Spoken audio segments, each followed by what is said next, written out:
Olá, sejam bem-vindos e bem-vindas ao Fórum de Advocacy Impacto 2023, uma realização conjunta entre a Impact Advocacy e o Impact Hub Brasília. Queria começar agradecendo aos nossos patrocinadores, o Instituto Alana, o Banco Itaú, a Unilever e também aos nossos parceiros e apoiadores, a FAAP, o Advocacy Hub, a Confluentes, a GIF, o Grupo Mulheres do Brasil e a Alberge.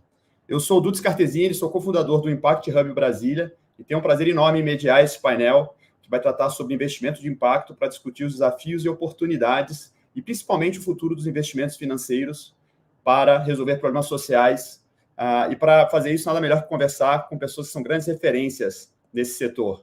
Nossos convidados hoje são a Duda Alcântara, presidente executiva do Instituto Vivenda, a Fernanda Camargo, sócio e cofundadora da Right Capital, e meu grande amigo Luciano Gurgel, diretor executivo da Artemisia. Já vejo todos eles aí, espero que a técnica esteja bem. Vamos lá. Obrigado, prazer estar com vocês mais uma vez. Eu, ao invés de ler aqui os brilhantes currículos de cada um, vou propor que cada um faça uma mini bio, porque aqui, quanto menos eu falar e mais ouvidos, melhor vai ser. Começando por você, Duda, conta um pouco mais quem é a Duda Alcântara. Obrigada, Duda, meu xará, então. Minha xará. Exato.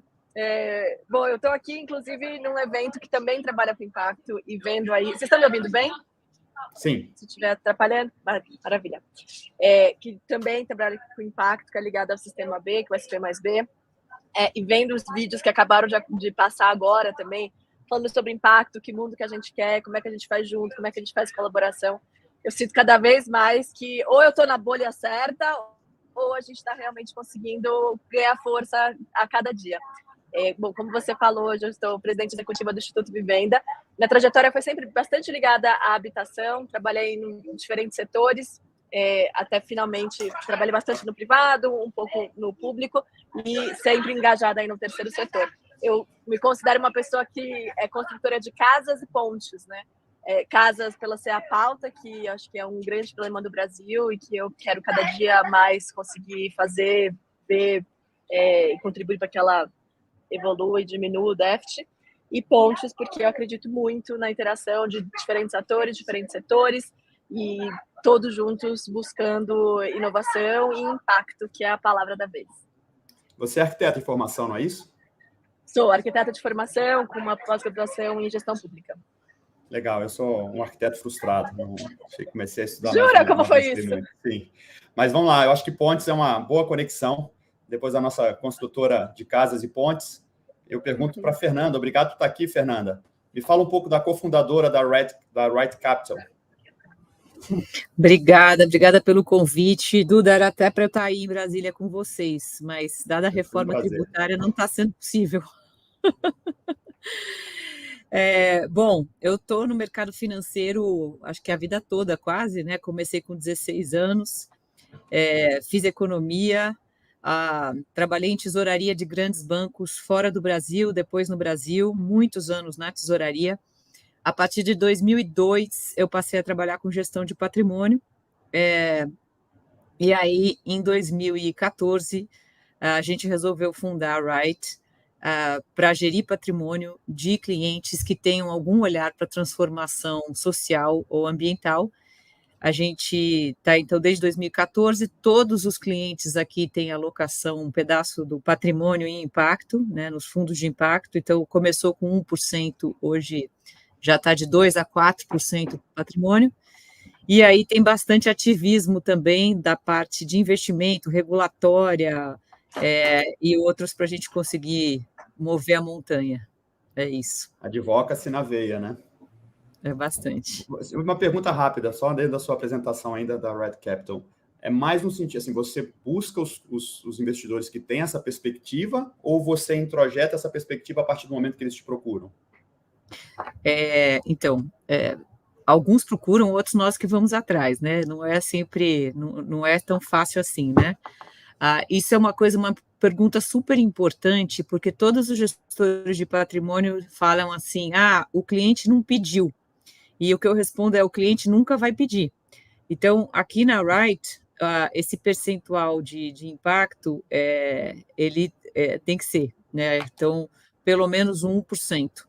A história disso é que ajuda muito, né, no período, né, em geral são 10 anos para fundos de VC e Private Equity, a gente tem 10 anos para explicar para as famílias do que se trata.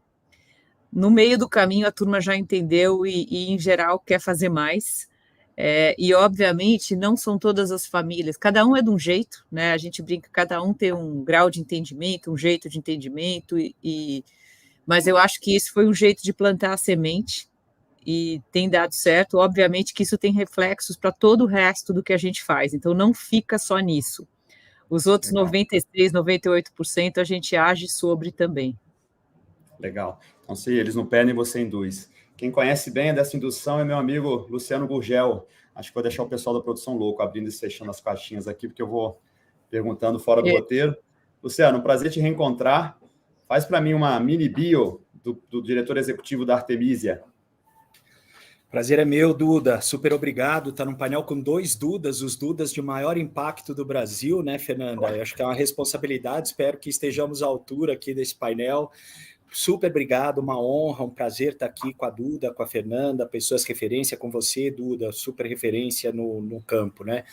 Eu compartilho uma parte da carreira da Fê, eu sou economista de formação, eu considero que até hoje eu estou no mercado financeiro, apesar de estar numa organização do terceiro setor, promovendo impacto, a gente não deixa de fazer mercado financeiro, né?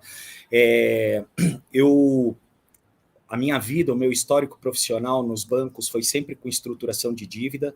Trabalhei numa área de bancos fazendo emissões para grandes empresas no Brasil, no exterior. Trabalhei em diversas instituições aqui, trabalhei lá fora também. Em 2015, eu fiz uma transição de carreira importante. Eu me juntei à Yunus Negócios Sociais.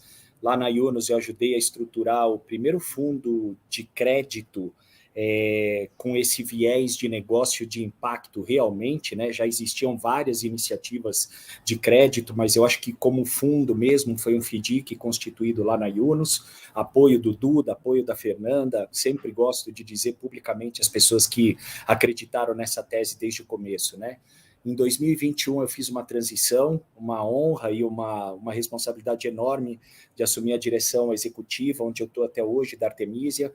A Artemisia é uma organização com 18 anos de existência, já passaram por aqui mais de 750 negócios e mais de 40 programas de capacitação, e recentemente, na busca de alongar um pouco a cadeia de valor que a gente oferece aos empreendedores, a Artemisia está molhando o pé no campo de investimento de impacto, sempre com dívida, não que eu não acredite no equity, acho que o equity é importante, mas acho que o sistema ele é muito carente de financiamento de longo prazo, com capital paciente, o racional de impact first.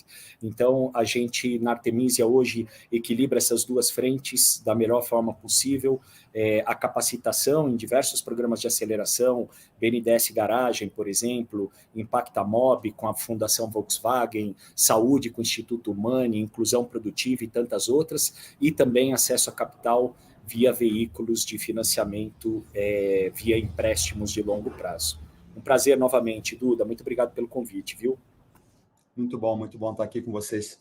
Muito gentil, mas você é meu guru. Então, tem aí o Luciano, minha inclusão no mundo dos negócios sociais foi com ele, a partir da Yunus Social Business, é um prazer encontrá-lo aqui. Então, vamos lá, queria elogiar o pessoal que organizou o painel, porque a gente tem aqui 3 lados da mesma mesa, literalmente, né? A gente tem alguém que, para fazer a atividade fim, depende de financiamento, depende de mecanismos de financiamento, que é a Duda, através da Vivenda. A gente tem a Right Capital com a Fernanda, na perspectiva de atrair o dinheiro, trazer o capital, e a Artemisia, que claramente atua meio que nas duas pontas, né? Os veículos são meio que uma atividade meio para viabilizar o fortalecimento do ecossistema. Então, a gente vai ter aqui um panorama. Cada pergunta poderia ter respostas de várias perspectivas. Então, minha proposta aqui é que a gente tenha uma conversa bastante aberta, enlouquecendo o pessoal da produção para abrir e fechar quadrinhos, mas à medida que alguém se sentir à vontade ou quiser trazer uma contribuição, eu tenho aqui previstas perguntas para todo mundo, mas a gente deixa essa conversa bem solta aí, porque eu acho que ela vai ser mais rica dessa forma.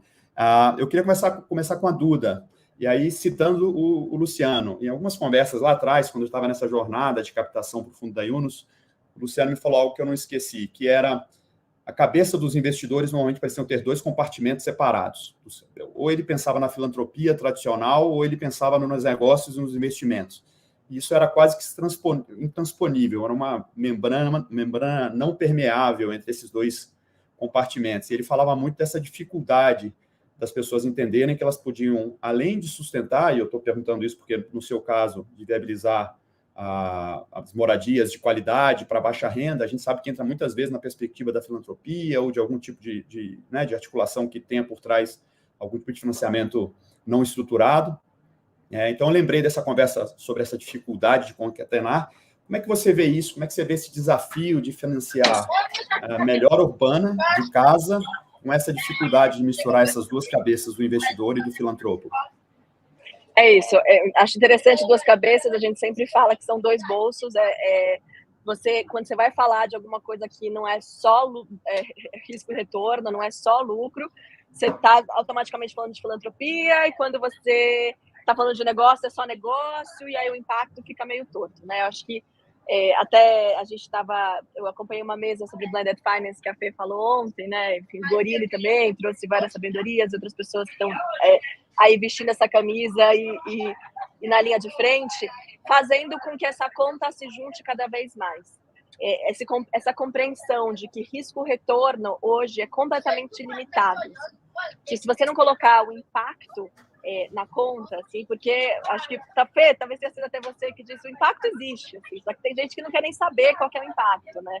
Tem até uma frase, assim, da Meryl Streep que a gente vota com o nosso cartão de crédito diariamente, assim, as escolhas que a gente faz, o que a gente busca, o que a gente consome, para onde a gente olha, onde a gente mexe o nosso dinheiro, isso está gerando algum impacto, seja ele positivo ou negativo. E está na hora cada vez mais a gente trazer para dentro o que é essa conta de impacto, o que significa, qual que é o impacto que eu estou gerando, qual que é o impacto que eu quero gerar, porque, enfim, a gente vai reclamar da desigualdade, vai reclamar da pobreza, mas a habitação é fundamental para que todos consigam dar um salto quântico quando se fala dessa questão da pobreza e da necessidade da saúde, da segurança, e entre outras tantas pautas que são sistêmicas e que são transversais ao desenvolvimento, né? Então, a narrativa, ainda quando a gente fala de desenvolvimento, passa por você conseguir conectar um business, né? Assim, agora um pouco como é que tem funcionado dentro da Vivenda, assim. Então, você conecta um business que quer começar a olhar para investimento, então quer começar a olhar para as externalidades em torno da sua fábrica, da sua operação, de algum lugar, e começa a expandir um pouco esse olhar para as comunidades. Então, hoje, a gente tem atuado muito, assim, pelo Brasil, mas muito ao redor de fábricas, com colaboradores de baixa renda da própria empresa,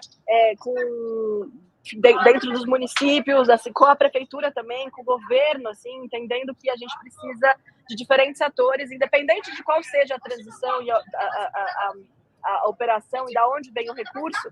Hoje a gente tem sempre atuado de alguma forma com o poder público, assim, seja para indicação de quem são as pessoas mais vulneráveis, seja para nos guiar para os territórios, entendendo onde é passível de regularização ou não, olhando agora um pouco, né, especificamente para a questão de habitação. Então, essa conexão toda é fundamental para que a gente consiga... Essa é o meu lado ponte, assim, que fala, não tem como a gente avançar sem conectar.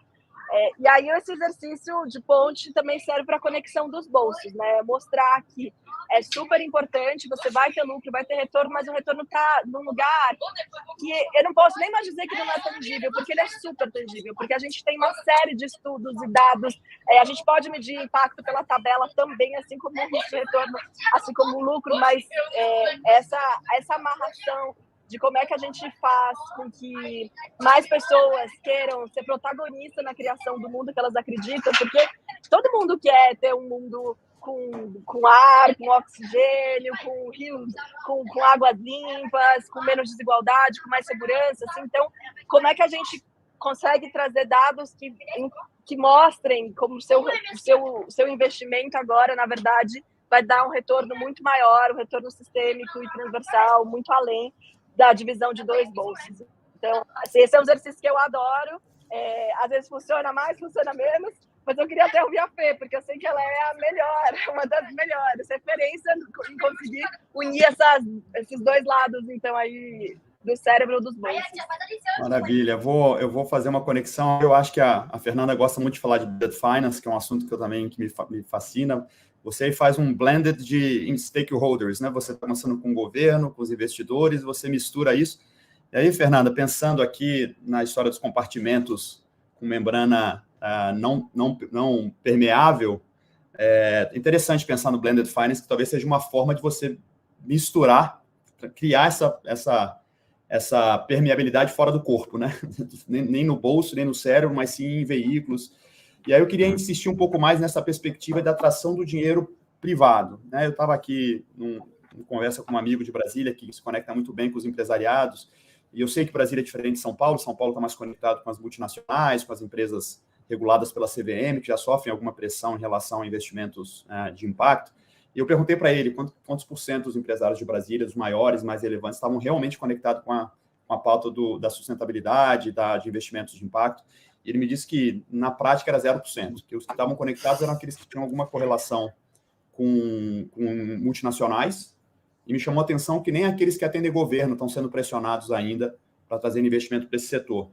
Pensando na cabeça do empresário, que não olha isso como uma coisa ainda mandatória, como é que você enxerga essa disposição, não só a conscientização, que eu acho que todo mundo já ouviu falar, mas a disposição de fato, na hora de fazer o cheque, enfim, entrar nessa perspectiva, e como é que o Blended Finance ajuda a trazer esse dinheiro de Impact 2, né, aquele que também quer o impacto, mas para viabilizar os investimentos a partir do dinheiro do Impact First. Como é que você vê esse movimento? Boa. Acho que completando aqui o que a Duda estava falando, e aí eu vou engatar na sua pergunta, a gente viveu, né, acho que o mundo inteiro, né, a turma falava assim, você primeiro ganha dinheiro e depois você doa, né, e não vinha muito na cabeça, assim, como é que você ganhou esse dinheiro, né, então era isso, ganha e doa. Você vai olhando, né, quando o tempo vai passando e você começa com aquela história dos investimentos responsáveis e você tira, então, bebida, armas e tal, então você sai um pouquinho, né, o tradicional sem esses setores, né. Depois vem o investimento ESG, e ainda assim, quando a gente olha lá para investimento de impacto, ele precisava de uma ponte, né, porque, na final das contas, quem que vai tomar o risco, né? E aí você tem, né, eu gosto de olhar aquele gráfico da Bridges, que você tem, de um lado, a filantropia, que doa, mas não espera nenhum retorno, do outro lado, você tem o tradicional, que investe e não sabe qual é o impacto, né? A ideia, né, quando a gente primeiro está falando de retorno, isso que a Duda falou é super importante, né? Ontem alguém falou lá na apresentação sobre, você deixa o dinheiro no banco e tem um retorno. Aí eu corrigi e falei, sim, você tem um impacto, que provavelmente você não quer saber, mas talvez seja negativo, não sabemos, e aí você tem um retorno, né? Então, tudo que você investir tem algum impacto, né? E a diferença é que, com essa história do universo do impacto social e tudo, você consegue ver, medir e tudo mais, então aí você escolhe, né? Esses negócios de impacto, para nascerem, eles precisam, né, essa fase que a Duda está falando, né, vivenda, você precisa de alguém que tome esse primeiro risco. Quem que tem a coragem, né, de falar, bom, eu vou arriscar para ver se esse negócio dá certo. Em geral, os negócios de impacto são menores, exigem um prazo mais longo, tem um pedaço do tempo que essa turma precisa de assistência técnica para botar a empresa de pé, até o momento que ela vai estar lá na frente gerando receita, mas até lá leva um tempo, né, para ela estar positiva. E o Blended Finance, que para nós aqui na Wright, isso começou como Venture Philanthropy, né, que era, você usa o capital da filantropia, o grant, para bancar ou essa assistência técnica ou tomar o risco maior, né, você topa talvez perder um pouco mais, né, pelo impacto. Então, esse capital começa a entrar no universo de impacto para ajudar essas empresas a chegarem num nível onde ali elas podem receber o dinheiro do investidor de impacto ou depois o tradicional, né? Esse assunto, ele obviamente, nos Estados Unidos, né, já existia como capital catalítico. Você escuta muito, a maior aula que você pode ter disso é o Omidyar, né? Então, na Omidyar, eles têm tanto o grant, né, a doação, quanto o investimento. Quando eles falam de criar novos ecossistemas, precisa muita doação até aquele ecossistema ficar pronto. E eles sempre falam assim, né? Você precisa de alguém que tome o primeiro risco para o outro vir.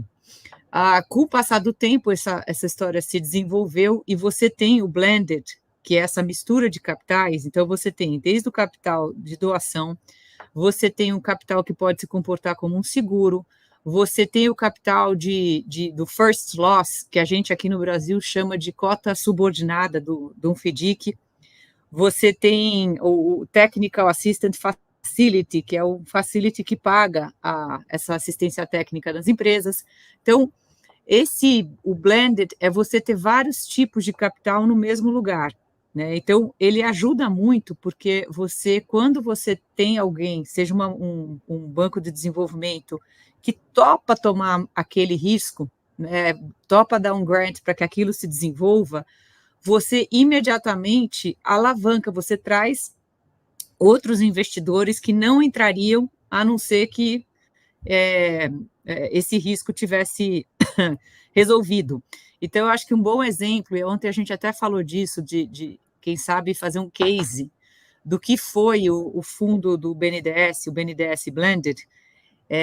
Ele demorou anos para acontecer, e foi um grande aprendizado lá para o banco, mas para o país, e talvez para outros países aqui de mercado emergente, porque foi a primeira vez que a área de não reembolsáveis do banco trabalhou junto com a área de investimento.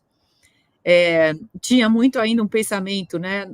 Vai usar o não reembolsável do banco para alavancar o mercado financeiro, né? E a gente falava, olha, você vai usar o não reembolsável para quintuplicar o tamanho do impacto que você vai gerar naquela causa que você estava tentando resolver.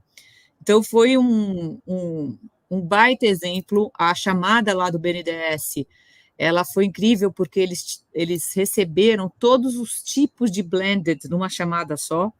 Acho que não todas foram aceitas, né? O volume era limitado. Teve um bi de demanda para um fundo de 90 milhões.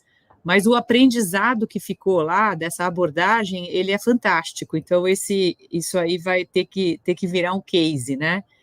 E aí, só para terminar, eu acho que um outro ponto que a gente fala muito é de, por exemplo, né, você tem grandes fundações, endowments hoje, que tem lá o recurso que eles usam anualmente para a causa. E a gente sempre pergunta assim, bom, você gasta X aqui para a causa, mas o grosso do teu patrimônio está investido aonde?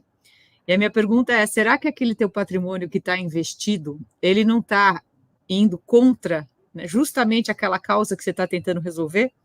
Então, essa é um desafio, né? A gente precisa cutucar, empurrar para essas coisas começarem a se mexer. Espero que eu tenha conseguido clarear. Não, legal. Eu até vou falar agora que eu vou confundir para clarear, né? Eu não segui, ao invés de seguir a ordem direta aqui, Gurgel, Luciano, eu ia te perguntar, mas eu queria insistir um pouco. Vou falar com você, Fernanda, mas pedindo para todo mundo entrar. Eu ia falar isso na segunda pergunta, mas eu acho que a gente vai ter uma mudança depois que a gente encerrar esse ciclo de falar da necessidade de atração de capital. A gente pode falar um pouco da prática.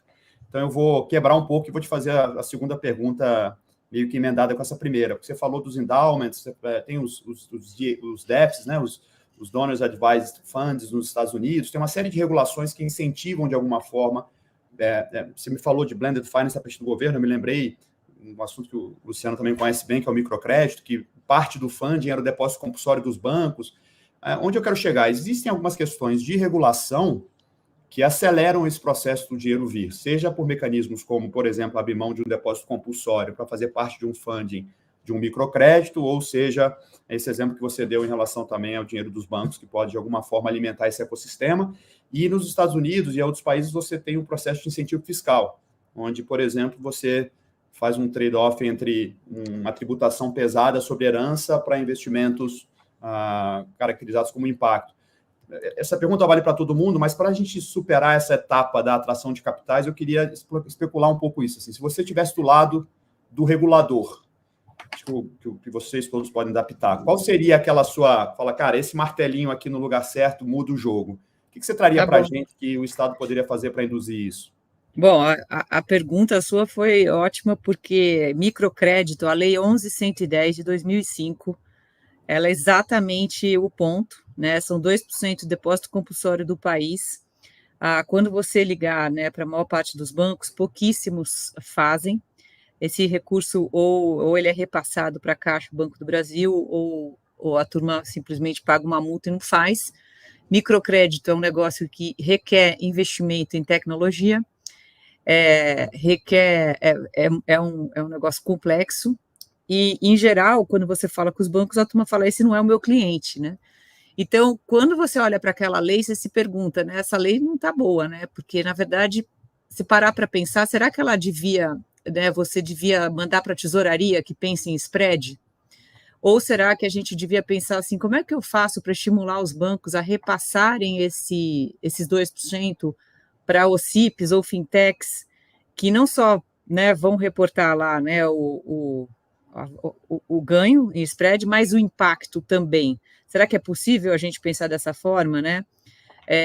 Eu não sei o número, eu estimo, né, não sei se está certo esse número, entre 100 e 150 bi de depósito compulsório hoje, que poderia ir para microcrédito. Então, isso é uma pauta, assim, super importante. Você vê outros países do mundo, exemplo da Índia, que conseguiram fazer bastante coisa com tecnologia a respeito de microcrédito.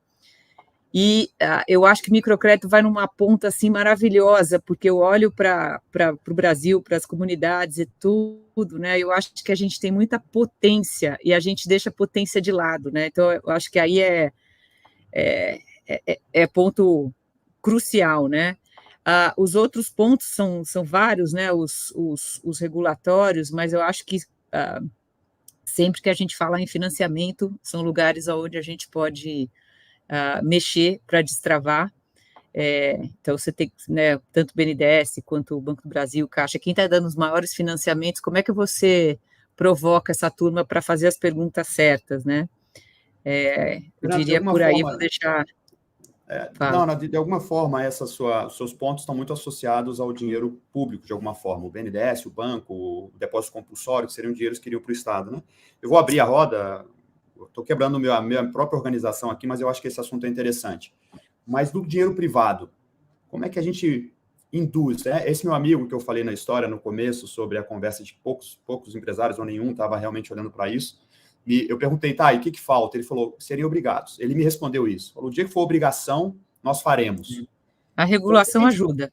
Pois é, então, o que a gente poderia pensar aqui? Vamos lá, a CVM está fazendo regulações para as empresas de capital aberto, a SUSEP está fazendo para 666, na área de seguros, que as empresas tem todo um movimento, mas para o dinheiro privado, não para aquele dinheiro que vem das empresas, privado, que eu digo das famílias, dos family offices, que tipo de regulação poderia vir, como, por exemplo, uma tributação maior sobre herança, que eu sei que não está no radar, mas se houvesse uma tributação maior, com uma contrapartida, por exemplo, para investimentos sociais, talvez fosse um equilíbrio de você tirar dinheiro numa perspectiva de, ao invés de pagar o imposto, por exemplo, que pudesse aumentar, você aplicar isso de alguma forma no endowment ou num DEF.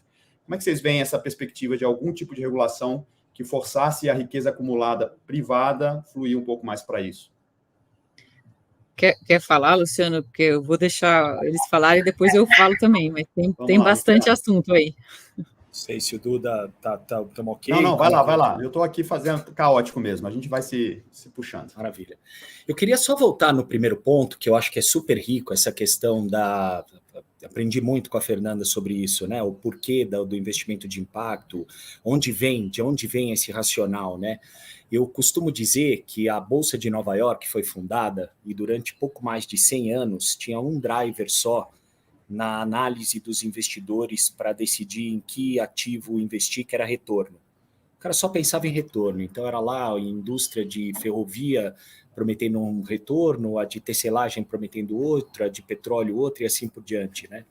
Precisou mais de 100 anos até a quebra da Bolsa de 29 para que os investidores percebessem que tem uma outra vertical importantíssima dentro da matriz de análise, que era o risco. Então, o risco foi entronizado, né? a minha melhor estimativa é que talvez a gente esteja entrando numa fase de transformar esse binômio risco e retorno para efetivamente um trinômio risco-retorno-impacto. O que eu quero dizer com isso? Eu acho que ainda a gente comete um erro grave de pensar que os lucros são privados e os impactos negativos são públicos. Então, quer dizer, quando estoura uma barragem de mineração, quando há um risco ou um acidente, né, com prospecção de petróleo, ou quando a gente tem uma pandemia de alcoolismo, de tabagismo e etc., isso sempre é entendido uma cidade como sem energia, vendaval, né? Uma cidade sem energia, com vendaval. Isso é sempre entendido como problemas públicos, né? Isso nunca é entendido. A empresa é multada, ganha lá uma multa e etc., mas isso nunca é uma conta que realmente é assumida pelo acionista, né? Então, eu tenho a firme convicção de que a gente ainda está numa fase, o capitalismo ainda tem passos a serem dados na direção do que seria um capitalismo justo, né? E o que eu penso é que o que falta, talvez, é uma conta de TIR. Isso é uma questão de taxa em torno de retorno. Assim, a gente não considerar o impacto hoje significa que amanhã a nossa carga tributária vai ser maior. Então, na verdade, não é uma questão como se não fosse suficiente só uma questão de justiça, e esse só entre muitas aspas. O investimento de impacto ele também é uma forma de mitigar custos futuros. E esses custos sociais são arcados pela sociedade. A gente tem um erro crasso de achar que o que é público não é de ninguém, né?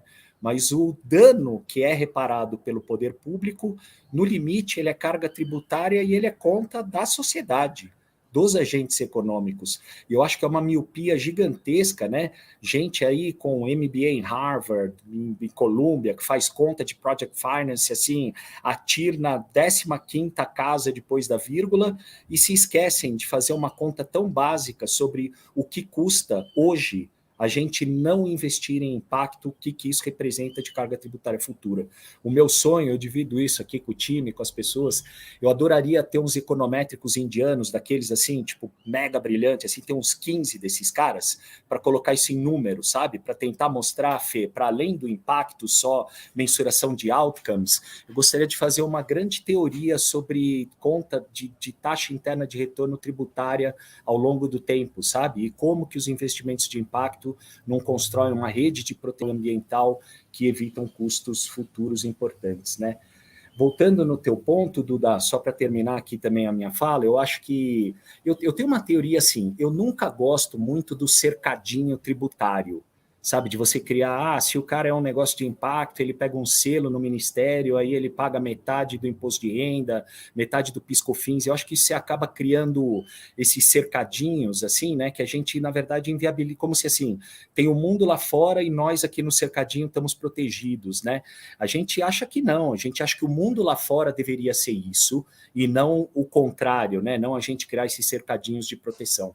Mas isso posto, eu acho que tem um dispositivo legal, muito importante, que é a debênture de infraestrutura, a chamada debênture de infraestrutura 12431, foi criada pela Lei 12.431 de 2011, e basicamente hoje o estoque dessas debêntures é alguma coisa perto de 80 bilhões de reais. Elas financiaram grande parte dos projetos de infraestrutura no país.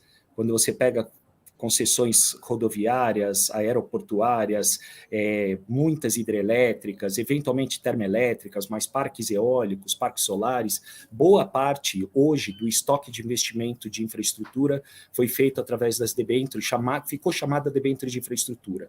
Tem uma coisa que eu pautei lá na Impacto, né, já consulta pública está aberta, inclusive eu sugeri isso, houve uma portaria do Ministério da Fazenda em abril desse ano, incorporando educação e saúde entre alguns outros setores que podem vir a ser emissores de debêntures debêntures incentivadas, né? Tá aí uma coisa que eu acho que o benefício fiscal fica do lado do investidor. Eu acho que a gente traz family offices, famílias de alta renda e etc. para esse campo de financiamento. Haja visto que foi feito com a infraestrutura, é possível, acho que tem uma capacidade de atração importante, e eu odiaria ver nada contra os grandes grupos educacionais e de saúde, mas eu acharia um contrassenso gigantesco se os negócios de impacto não tivessem pautados entre os potenciais emissores. E desenvolvimento urbano também, viu, Duda? Acho que é importante falar sobre isso, esses novos setores que potencialmente seriam emissores de debêntures. Adoraria fazer a primeira emissão de debêntures de um negócio de impacto, debêntures incentivadas no Brasil. É desafiador para mim não pular do lado da mesa e começar a falar de algumas coisas. De fato, a gente poderia entrar aqui no social bond, você poderia falar de dezenas e dezenas de fundos que são normalmente capitulados, né, são apropriados pelo processo da financiarização pesada do capitalismo não comprometido com o resultado. Mas para tentar orientar um pouco a minha intenção, quando eu insisti na pergunta ali sobre alguma coisa de regulação, era a gente dividir em dois grandes blocos: a perspectiva de atração de dinheiro e a perspectiva dos desafios de fazer isso funcionar na prática. E eu vou trazer alguns casos agora que mostram que se a gente não tiver uma atuação muito objetiva, a gente realmente pode... você falou do cercadinho, a gente vai entrar na discussão de greenwashing, né? E tem hoje já o green rush de empresas não querendo ser submetidas ao crivo público em relação às atividades de sustentabilidade, né, pelos exageros que isso traz. Então, tem 1000 nuances nessa discussão, mas tentando organizar nessa perspectiva de estrutura de capitais para financiar e os desafios de implementar. Eu vou voltar para a Duda. Assim, quando você fala de reforma popular, você invariavelmente está falando também de inclusão produtiva, de mão de obra, de usar a estrutura da inovação tecnológica a favor de algum nível de inclusão produtiva. Mas essa inclusão produtiva também é feita de uma forma meio desordenada, né? Você tem o clichê da uberização, você tem o clichê da precarização das relações de trabalho, enfim. Não querendo entrar na polêmica de falar dessas precarizações, mas queria explorar um pouco esse desafio. Você tem uma estrutura de inovação tecnológica e tem uma estrutura de inovação de financiamento. Como é que a gente faz uma inclusão produtiva, no teu caso? Eu queria que você me falasse um pouco sobre essa experiência com mão de obra de baixa qualificação, com dificuldade de acesso a essas tecnologias. Como é que a gente usa esses mecanismos do capitalismo para que essas inovações não deixem uma massa de pessoas na franja e não se apropriando e aproveitando essas inovações? Maravilha, Duda. Eu vou voltar um pouquinho, porque você não cutuca uma ativista que trabalha no setor público com a pergunta do que deveria ser diferente ou que lei deveria existir. Porque eu posso passar, assim, um dia falando, mas eu separei só 2 pontos, assim. Que eu tive até bastante conversa com o mercadante em relação ao sistema B, né? Eu acho que a discussão sobre cercadinho, greenwash, assim, vai longe. Mas, basicamente, né, o que eu defendi, ainda defendo, acho que tem que ter uma diferença sutil entre as facilitações de uma empresa que se coloca a ser sistema B ou cumprir métricas que olhem para o impacto em primeiro lugar, cumprir métricas que sabem que vai estar contribuindo para essa tira. Achei perfeito, Luciano. Assim, certamente, se você tivesse uma equipe grande o bastante, você conseguiria aprovar, porque essa conta da TIR faz muito sentido. Assim. Então, o que eu defendia é que tinha, sim, que ter legislações diferentes para algumas empresas que cumprissem algumas métricas. Claro, a fiscalização, como é que funciona o greenwash, como é que funciona todo tudo que vai fazer com que a gente entenda e classifique, né? Tem uma discussão muito profunda, inclusive, de entender o que é a empresa o que é impacto, né? Assim, acho que tem um lado muito claro do que não é, e tem um lado muito claro do que não é, mas tem uma zona ali cinzenta que ainda precisa ser vista. Mas o ponto era, empresas que cumprissem isso, assim, empresas que buscassem construir uma tira positiva para o país, elas tinham que ter algum tipo de benefício, seja fiscal, seja em velocidade, seja em contrato, que é uma coisa que já está sendo buscada, ou a quem das outras empresas que não estão nem um pouco conectadas nem em essência e nem em contas matemáticas ou em tabelas ou em filosofia. Então, acho que esse era um ponto que que tinha muita conversa para ser feita, mas que deveria avançar. E o outro ponto, né, assim como existia Lei Rouanet ou incentivo de esporte, alguns outros incentivos, como é que é um incentivo para impacto, mas assim, talvez um incentivo ODS, um incentivo climático, como é que a gente consegue fazer com que o empresário consiga destinar mais recursos para suas ações do que ele destina hoje? E aí eu achava que isso podia ser uma super solução. A gente precisa, tipo assim, de uma lei de clima, de uma lei Rouanet, mas que seja por questões climáticas, de meio ambiente, desse tipo de retorno, até aprovar meu primeiro projeto de lei Rouanet. Entender que, na verdade, é muito difícil. O empresariado, acho que tem algumas pessoas que já estão numa trilha de entender que isso funciona, mas as que ainda não estão, não querem estar.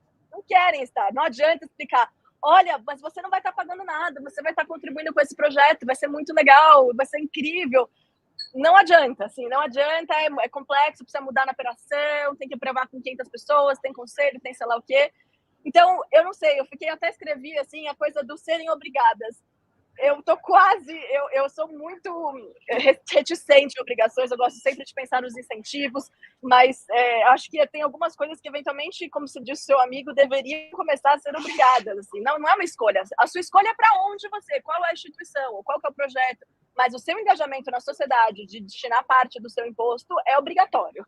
Então, lide com Legal. isso, assim, porque está no meio tempo. Eu ia trazer a parte de habitação. Ainda na política pública, a Vivenda está em conversas, está junto com a Caixa, com o Ministério da Cidade, no desenho da Minha Casa Minha Vida, melhorias habitacionais. E o ponto, né, é que, como Minha Casa Minha Vida, que surgiu há uma década e surgiu, claro, acho que por conta de diferentes demandas, mas principalmente para o aquecimento do mercado, principalmente para a geração de emprego e renda, principalmente para fazer uma medida anticíclica e principalmente para conseguir fazer com que o número de empregos no país aumentasse com o número de construção. Minha Casa Minha Vida, melhorias habitacionais, onde você, inevitavelmente, você está trabalhando no território, você está trabalhando com a loja de material do território, a mão de obra do território, com o arquiteto do território. Quanto mais do território, é mais fácil. Inclusive, assim, não existe você transportar 30 pessoas da mão de obra e fazer ali uma vila operária. Não existe, assim, porque as coisas são muito dinâmicas, as obras demoram uma semana. Então, você precisa fomentar a economia local. E aí, essa já é uma beleza, assim. Se você acredita, então, que Minha Casa Minha Vida fomentou o desenvolvimento econômico, assim, conseguiu trabalhar, fazer uma medida anticíclica, enfim, fazer o crescimento continuar, imagina que pode fazer uma focada em melhorias, onde você precisa priorizar obrigatoriamente, por a sua eficiência econômica, toda a mão de obra e o comércio local. Então, excelente, ou seja, legal, muito bom. Eu adoro ver a diferença, eu sei de onde vem as referências da dificuldade do dia a dia de pensar numa solução como um incentivo, eu sei de onde vem também a perspectiva do Luciano, pelo que o Yunus escreveu em relação a essa disputa, é muito interessante, é um debate super rico, e por isso que é legal ter essa diversidade que a gente tem aqui de lados da mesa. Eu estava com uma estrutura que foi se perdendo aqui ao longo do caminho, vou tentar fazer uma pergunta da perspectiva da utilização, e aí eu quero muito ouvir vocês sobre isso, que para mim é o desafio da aplicação prática de um mecanismo que se criou para se viabilizar o trânsito do dinheiro. Eu queria que a gente discutisse e debatesse um pouco isso, uma situação bastante prática, e eu, ao invés de dividir isso, eu vou pedir para a Fernanda comentar, depois o Luciano conversa, e a gente tenta fazer um fechamento depois, juntando todo mundo de novo para uma perspectiva. Só uma questão prática de tempo, a gente tem mais 15 minutos, temos uma flexibilidade, porque a gente tem um intervalo de 1 hora, eu queria respeitar a agenda de vocês, se alguém precisar realmente ser muito pontual, fiquem à vontade, mas a gente vai tentar fazer um wrap-up dessa conversa de forma mais rica possível. O que eu ia trazer é o seguinte, eu estava agora especulando alguma coisa sobre crédito de reciclagem. É um assunto novo, é um assunto aparentemente complexo pela novidade, vou tentar simplificar, me perdoem aqui se eu fizer alguma simplificação muito radical, mas para que a discussão corra em torno disso. O crédito de reciclagem vem de uma demanda pública, que é o Programa Nacional dos Resíduos Sólidos, que exige que as indústrias reciclem 22% no primeiro ano do seu material, da sua geração de embalagem. Isso vai gerar uma demanda por comprovação de reciclagem que vai poder ser adquirida das recicladoras, das cooperativas de reciclagem, que vão poder comprovar e vender o crédito de reciclagem além do material que eles vendem. Então, nessa perspectiva, criou-se em 2024 a tendência é que o preço do crédito de reciclagem exploda por conta da demanda da indústria. E me vieram apresentar um fundo ESG, e eu vou botar todas as aspas aqui, que era: a gente tem a informação de que vai crescer, os catadores não estão atentos para esse movimento, não entendem bem de onde vem esse dinheiro, vamos criar um fundo, vamos comprar esse crédito futuro na baixa e vamos vender isso 3, 4 vezes mais caro no ano que vem, porque isso vai explodir, e a gente atrai investidor. E aí, quando você para olhar essa conta, você fala, tá, e os catadores nessa história estão aonde? Assim, simplesmente é uma lei que é importante, que regula, que vem para fortalecer uma indústria, e de repente vem um mecanismo de financeiro, atrai o dinheiro, supostamente ESG, e tira da contabilidade o impacto social para os catadores, que estão com uma renda média de R$ 827 por cabeça. Então, eu queria fazer a segunda parte, que seria a metade da conversa. De novo, me perdoem a simplificação do case, mas como é que a gente lida com quando você cria um processo de regulação, que eu acho que vai na linha que a Duda falou, é uma tributação sobre carbono, né? Quase que isso em função das embalagens, e ao invés de você fazer disso fluir para melhorar toda a cadeia, você acaba concentrando esse dinheiro na mão de quem tem a informação primeiro e a capacidade de antecipar esse dinheiro para comprar na baixa e vender na alta. Como é que vocês veem esses mecanismos, esses backlashes em função do dinheiro que vem para o nosso ecossistema? Fernanda, vamos começar por você. Vou falar porque, a gente tem alocação em algumas dessas empresas de reciclagem, então dá para falar desse ponto. Realmente, isso que você falou é fato. Ao mesmo tempo, eu tenho visto vários projetos que aterrissam aqui que envolvem os catadores. O problema desses projetos é que eles requerem uma tecnologia muito, né, tem que ter muito investimento em tecnologia e educação dos catadores. Então, isso realmente é bem mais complexo do que você simplesmente ter as máquinas IoT e tal, e simplesmente retirar separar o lixo e tudo mais, e vender diretamente o crédito para as empresas, que é o B2B, né? E aí eu acho que nesse caso, você falou de uma regra que está para vir mesmo, e eu acho que faltou esse pensamento e falta esse olhar. E aí, de novo, que eu acho que essa parte do venture philanthropy, que a gente chama dessa mistura da filantropia com o investimento, ele pode ser muito útil, porque aí sim a parte do grant dessas empresas pode ajudar como é que fala, educar e preparar, né, esses pequenos negócios que envolvem os catadores. A gente tem visto em outros setores, essas coisas já estão acontecendo. Então, por exemplo, dentro do tal do CVC, que é o Corporate Venture Capital, a gente tem visto o tal do Corporate Venture Philanthropy. E isso tem sido muito legal, de você mexer na cabeça da turma para mostrar que, olha, sabe aquele teu instituto, a filantropia da empresa, dá para você ajudar a pegar aquele recurso que seria um grant e no seu CVC ajudar a fazer esses negócios existirem e capacitar populações. Aí são vários exemplos, tá? Eu estou vendo, Duda, então não desanime, porque existem empresários que eu estou assistindo essa mudança acontecer, e uma das coisas que eu vejo aqui é quando a gente explica que tem mais oportunidade do que penalty, porque eu acho que a turma, né, fala assim, putz, eu já estou cansada, é difícil ser empresário no Brasil e passar por todas as mudanças e tudo, né, vai vir mais penalty, e aí quando você fala, não é penalty, é oportunidade, né, você vai captar dinheiro desse aqui, que você não captava se você fizer isso aqui, e então nesse sentido isso tem ajudado, então não desista.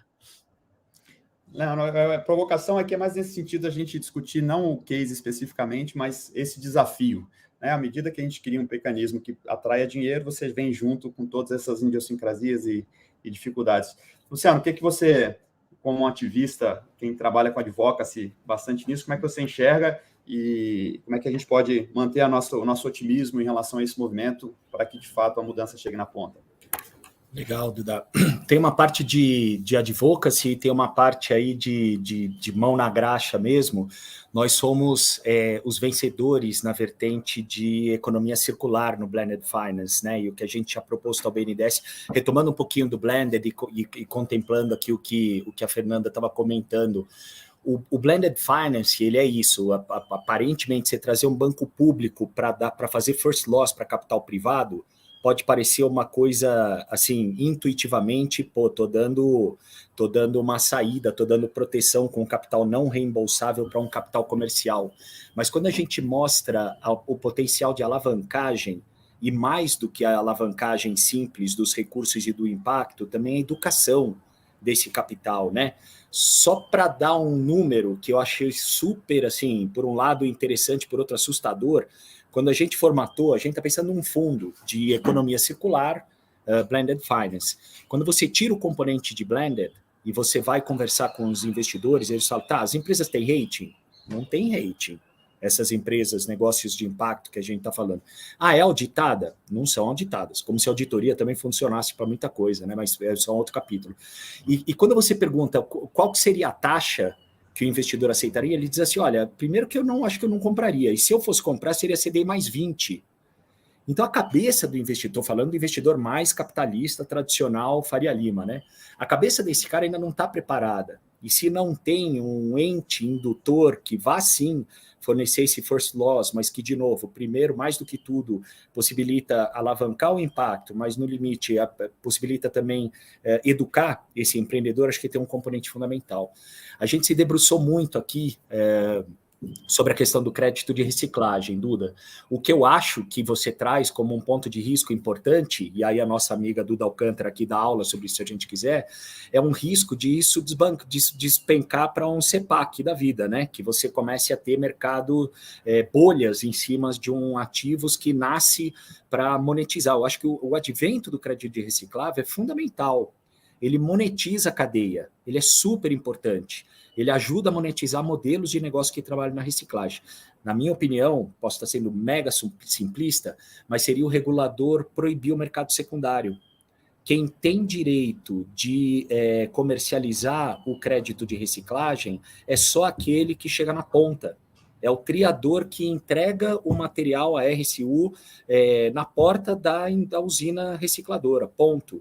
Essa seria uma forma da gente evitar, inclusive, para não falar da bolha de mercado secundário, da fraude, né? Já tem acontecido, quer dizer, 4, 5, 6 notas fiscais sendo emitidas em cima da mesma massa de RSU. Então, eu acho que fiscalização, óbvio, regulação, e nesse caso específico que você traz do crédito de reciclagem, que em si ele é muito bacana, o conceito dele, eu evitaria a possibilidade de mercado secundário desse crédito. Eu acho que esse exemplo e o conhecimento que vocês têm trazem um pouco dessa complexidade. A gente precisa viabilizar a atração desses capitais, mas a gente precisa também fazer isso de forma muito... você usou o exemplo do quadradinho, né? Esse é um das consequências ruins que você pode ter, né? Quando você puxa para dentro de um quadradinho e traz uma série de regulações. Mas, enfim, eu tentei organizar essa primeira etapa da conversa na perspectiva de atração, de trazer dinheiro, a segunda na perspectiva de como lidar com esse dinheiro... e eu acho que fica aí um link muito interessante de advocacy. Estamos aqui para isso, a gente está aqui para fazer essa discussão, para as pessoas entenderem o que a gente está discutindo, para que esse assunto, né, que era mato há 15 anos, passe a ser cada vez mais mainstream. De novo, eu estou preocupado com o nosso tempo, então eu vou, pensando nessas dois blocos, vou provocar um final agora, Duda, começando por você, e fica à vontade para voltar um passinho atrás, se quiser comentar alguma coisa dos assuntos anteriores. Mas eu queria fazer aqui uma lógica. O Luciano conhece tão bem o professor Yunus, esteve aqui no Brasil agora há alguns dias, e eu acho que ele tem uma capacidade profética de enxergar um futuro aparentemente utópico de uma forma muito clara, né, através da perspectiva de um mundo sem pobreza. O filósofo Spinoza, escreveu que para profetizar não é necessário um pensamento mais perfeito, mas uma imaginação mais viva. Estamos aqui imaginando um futuro melhor, um capitalismo recalchutado, reconcertado, né, reencaminhado, diria assim. Então, qual é a visão mais de futuro? O que a gente enxerga para o futuro? Eu queria que cada um trouxesse uma mensagem para a gente terminar isso de forma mais otimista, porque a gente está aqui nesse advocacy, nessa nesse debate, de forma a trazer mais gente, fazer esse assunto ser um assunto mais conhecido e que a gente consiga, de fato, melhorar o mundo a partir do capitalismo. Duda, o que você traria de uma visão de futuro, de uma mensagem de otimismo para a gente seguir na nossa luta por um capitalismo melhor? Boa, não, eu não desisto nunca. A Fê falou não desiste, pode ter certeza que não. Eu estava com o Yunus na cabeça mesmo, porque eu tive uma honra muito grande, graças ao Luciano, de almoçar e acompanhar um debate entre a Marina Silva e o Mohamed Yunus por horas, onde eles concordam com muita coisa, é muito lindo ver, mas eles têm uma divergência que a Marina defende quanto a política é central, né? Então a parte de legislação que a gente trouxe aqui, essa interferência regulatória é fundamental. E o Yunus fala, não, quando o fundamental mesmo é a gente conseguir mexer a economia, assim, porque é a economia que vai reger a política, a economia que vai reger a comunicação e entre tantas coisas. E é claro, no fundo, uma coisa retroalimenta a outra, mas é bonito de ver essa visão. E aí a Marina seguiu aí como ministra e o Yunus seguiu como um banqueiro, e ambos trazendo a necessidade de mudança. Eu sempre pergunto, né, eu falo, então, por ser fã de Sistema B, eu faço a provocação de que um planeta B não existe, mas se ele existisse, como ele seria? E faço esse exercício de pensar como ele seria e veja o quanto você está contribuindo para que ele seja dessa forma, porque, de novo, ele não vai existir um Sistema B. E uma última coisa, já que você falou do capitalismo, tem uma frase que eu ouvi na época da faculdade de um professor, que tem cada vez se mostrado mais forte, assim, e trazido mais esperança. É uma frase que simplesmente resume os últimos 100 anos de economia, mas basicamente a Revolução Francesa tinha 3 princípios: de liberdade, de igualdade e de fraternidade. E aí o que ele disse foi, a máxima de necessidade de igualdade foi o que deu, a de liberdade foi o que deu solidez para o capitalismo, e a fraternidade ficou de lado. O que é uma economia da fraternidade? O que seria? Acho que a gente, falando de impacto e colocando isso na equação e olhando as externalidades que, na verdade, afetam você diariamente, todos os dias, de todas as formas, é o que vai trazer com que a gente tenha esse olhar para essa economia da fraternidade. Então, vamos criar um planeta B aqui mesmo, que seja baseado na fraternidade. Excelente, Duda. Muito obrigado. Eu vou fazer uma ponte aqui, Fernando, que você falou na primeira fala, nessa perspectiva das empresas se fortalecerem e depois doarem, né? Essa perspectiva que vem do mindset americano, de primeiro eu enriqueço, depois eu ajudo, e a Duda trouxe muito bem essa questão da fraternidade, e para mim remete a isso que você falou, que não funciona bem assim, porque ajudar e a fraternidade é intrínseca, né? É o que o Yunus prega também. Eu estou fazendo aqui uma conexão para que eu já aprendi com todos vocês. Então, traga a sua fala nessa perspectiva, como a gente traz uma perspectiva mais fraternal para um capitalismo que, de alguma forma, nos traz até aqui com enriquecimento enquanto globo, mas com esses leques ainda, com essas dificuldades de oportunização para a maioria de nós. Boa. Outro dia eu tive a oportunidade de entrevistar lá o ex-primeiro-ministro do Butão, né, no congresso da BVCAP. Foi muito interessante, porque o Butão lá, eles têm lá o tal do índice da felicidade. Não que funcione perfeitamente, ele até falou muito disso, que não é perfeito, mas eles têm esse olhar para o bem-estar, né, social e tal, e obviamente que não dá para comparar, porque a economia lá é minúscula, mas eles falam muito do negócio de compaixão, né, lá. E a gente estava lá no congresso, eu falei, pô, eu ia começar falando de compaixão, mas é capaz de eu ouvir que compaixão não paga a conta, né? Então, eu pedi para ele, né, contar um pouco, né, do que estava acontecendo no mundo. O Butão, no caso, está lá no meio de um território que eles chamam de Third Pole, e que no matter what que eles façam ou não façam, se tiver uma crise do derretimento das camadas polares, né, lá ali em volta, eles vão sofrer de qualquer jeito, né? E aí, com compaixão ou sem compaixão, o que vai acontecer é que aqueles países que abrigam 1,6 bilhões de pessoas vão ter uma crise de água, aí você pode imaginar, né? Então ele fala assim, bom, se você não tem compaixão, sei lá, pelo outro, mas você tem compaixão pelas próximas gerações, pelos teus filhos, né? Então a gente tem que pensar muito nisso. E eu gosto muito de contar dessa história que a Denise Rios sempre repete, que ela estava numa discussão sobre negócio de carbono e mudança climática, e ainda tinha os céticos, ainda temos, né? E aí ela falou assim, se você é cético, não tem problema, pega seu carro e pega o escapamento do seu carro e bote para dentro do seu carro e respire o seu dióxido de carbono. Respire. E aí depois a gente discute, porque o que a gente faz hoje é privatizar conforto e democratizar o damage, que obviamente vai custar mais caro, né, no futuro. Então ela coloca essa imagem que eu adoro, porque fica fácil de entender, né? E aí, para finalizar, eu sempre gosto de trazer um pouco do exemplo da Índia, né, que é um país lá, né, com 1,4 bilhões de pessoas, né, então não é piece of cake,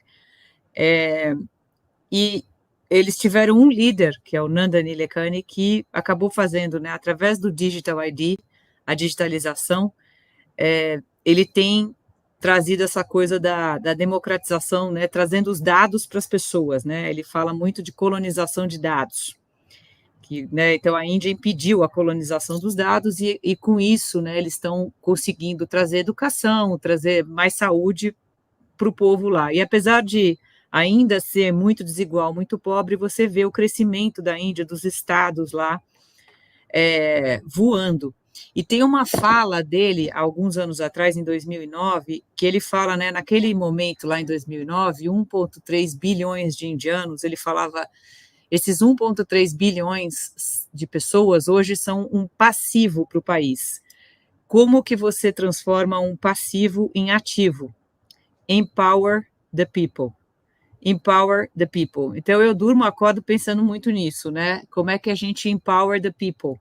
Então, eu acho que esse é o pensamento, a gente precisa voar, né, seja com educação, com saúde, através da tecnologia, eu acho que a gente consegue fazer isso, a gente precisa empower the people, e a gente tem um zilhão de exemplos de como a gente tem diamantes e potência espalhados pelo país que a gente anda deixando para trás. Então, eu acho que essa é a maior força que a gente tem, é empower the people. Olha, eu vou propor para o próximo a gente faça essa conversa num modelo de podcast desses intermináveis de 8 horas, porque cada uma das falas que vem aqui abre uma avenida maravilhosa de discussão, mas, de novo, eu quero respeitar a agenda de vocês, mas, de fato, aqui tem tantas coisas para a gente discutir, eu agradeço já de antemão. Luciano, para endereçar a sua pergunta, eu vou tentar inspirar aqui, de alguma forma, o nosso fechamento, mas falando antes de você, esses assuntos parecem muitas vezes utópicos, né? E às vezes você vai fazer uma discussão dessa, você pode cair em duas valas comuns. Ou você cai na vala e fala, legal, isso aí é bacana, mas isso não muda o mundo. Ou seja, é trivial, é fácil demais, é factível, mas é trivial. E por outro lado, você pode falar, cara, isso é lindo, maravilhoso no papel, mas não é factível. Então, num mundo com tantas opiniões, tantas certezas, a gente talvez fique preso entre o trivial e o impossível. E eu sei que essas conversas contigo são muito inspiradoras, então te convido para a sua palavra final, pensando nesse desafio da gente construir uma coisa factível, ousada, enfim, nos próximos anos.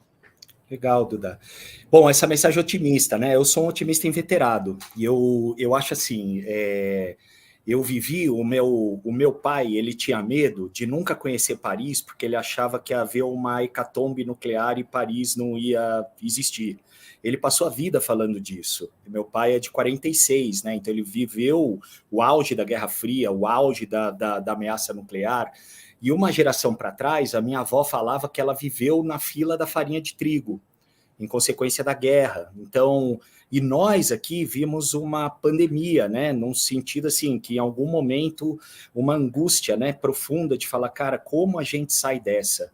Eu acho que a humanidade, ela tem uma vocação quase inata, assim, de a gente tem um sinal, de novo, é o otimista falando, tá? Tem gente que acha que a gente está acelerando na direção do muro, pode ser, mas eu acredito muito numa capacidade de self-protection da humanidade. Eu acho que a gente consegue chegar à beira dos apocalipses mais impensáveis e reagir. Acho que o New Deal, no pós-guerra, no pós-crise de 29, é uma situação dessa. Eu acho que a política do detente, no auge da Guerra Fria, uma outra situação dessa. A descoberta de uma vacina para combater uma pandemia em tempo recorde histórico, também é uma demonstração dessa. Eu vou muito do que a Duda estava dizendo, assim, eu acho que um dos aprendizados que ficou muito próximo para mim da pandemia foi uma sensação de vila global. A gente sempre fala muito, a gente vive uma grande vila global, mas você pensar que o problema que está te afligindo hoje, de uma forma mais expressa, ele é exatamente o mesmo no mundo inteiro. Todo mundo estava preocupado com máscara, quando vem vacina, isolamento social, e o emprego, e o abono, como é que o governo protege. Essa sensação de vila global, se por um lado, claro, ela foi causada por um perigo, né, uma ameaça existencial mesmo da condição humana, por outro lado, eu acho que ela aproxima das soluções. Eu acho que essas 3 letrinhas ESG não são uma panaceia, elas não explicam tanto, mas elas são um pouco um sintoma, sabe, que a gente tem vivido de dizer precisamos mudar as coisas do jeito que elas operam. Se não forem mudadas, não vai funcionar. Acho que a própria existência humana, né? É uma sexta-feira que cai uma chuva e a gente, depois de 4 dias, tem 40 mil residências sem luz, é um estado que está debaixo d'água há 2 meses e ninguém sabe direito explicar por quê. Na verdade, todo mundo sabe, né? Como diz aqui a Fernanda, todo mundo sabe, mas é vontade de não ser tão explícito. Então, eu vejo sim, como um copo meio cheio, uma vontade com todos os desafios, com tudo que a gente tem que gastar de sola de sapato, de saliva para mover as correntes, eu sinto que a gente tem uma boa chance de construir talvez um mundo um pouco mais fraterno, na linha do que diz a Duda. Excepcional. Mais uma vez, para mim, adoraria que isso fosse uma conversa interminável. Fica aí o convite para a gente que já se conhece, eventualmente se conectar e propor outros caminhos para discutir e abrir todos os universos paralelos de debate, de discussão, mas como mensagem final, eu realmente acho que ouvir pessoas tão qualificadas, conscientes, ativas, enfim, energizadas como vocês, aumenta a minha animação com esse ecossistema. Então, é muito inspirador e espero que de alguma forma tenha inspirado a todo mundo que está nos assistindo, que vai nos assistir depois. Então, eu queria agradecer profundamente vocês 3, do fundo do meu coração. Queria agradecer a todos que nos acompanharam e que vão acompanhar depois nas nossas redes e mídias sociais. A gente vai ter um intervalo agora de 1 hora ou um pouco menos. Às 16 horas a gente começa com um debate que é o Advocacy e a importância da estratégia na implementação de políticas públicas. Eu acho que conecta completamente com o que a gente falou aqui. Acho que é um debate super rico, que vai ser conduzido e moderado pela Daniela Castro, da Impact Advocacy, nossa parceira nesse fórum. É isso. Obrigado a todos e a todas. Foi um grande prazer. Espero que a gente tenha trazido um pouco de inspiração e que venham novas conversas transformadoras como essa. Muito obrigado a todos e a todas.